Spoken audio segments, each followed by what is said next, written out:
छत्रपती शिवाजी महाराजांची जयंती.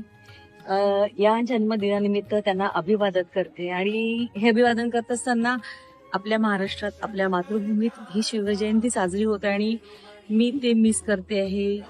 याची सातत्याने जाणीव होत होती, कारण मी चीनमध्ये आलेली आहे. चीनमध्ये होत असलेली आर्थिक उत्क्रांती, कशा पद्धतीने या लोकांनी स्वतःचं आयुष्य बदलवलं, आपल्या लोकसंख्येला आपली ताकद बनवून एक आर्थिक महासत्ता कशा पद्धतीने बनली, हे थोडंसं जवळ अभ्यासायचं होतं. म्हणून इथल्या वेगवेगळ्या छोट्या छोट्या उद्योगांना, इथल्या महिलांचा आयुष्यमान अभ्यासायचं या दृष्टिकोनातून चीनमध्ये फिरत असताना हा अनुभव घेतला. परंतु हे घेत असताना आज 19 फेब्रुवारी आहे आणि मग आपण शिवजयंतीला नाही आहे, कुठेतरी मनात खतखत होती. परंतु इथले माझे बंधू पवन दादा यांनी माझी ती मनातली घालमेल ओळखली. माझे सहचर माननीय आमदार हेमंत पाटील साहेब आणि मी, आम्ही दोघांसाठी त्यांनी एक सुंदर असं छायाचित्र छत्रपती शिवरायांचं आम्हाला उपलब्ध करून दिलं. या निमित्ताने त्यांच्या प्रतिमेला अभिवादन करता आलं. आपलं आयुष्य जगत असताना त्यांच्या प्रतिमेला आपण अभिवादन केलं पाहिजे, त्यांच्या जयंती निमित्ताने नमस्कार केला पाहिजे, पूजन केलं पाहिजे, हे जरुरी नाहीये.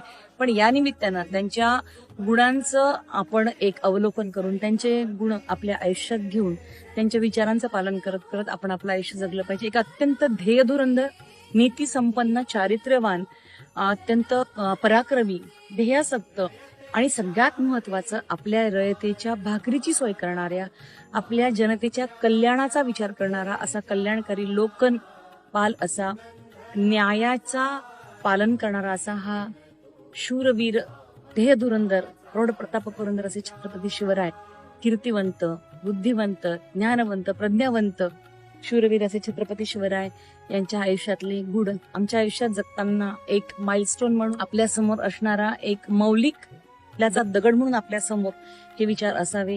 हे सगळे विचार आपण सगळ्यांना आपल्या आयुष्यात घेऊया. हीच या शिवजयंतीनिमित्त शिवरायांना मनापासूनची भावांजली आहे.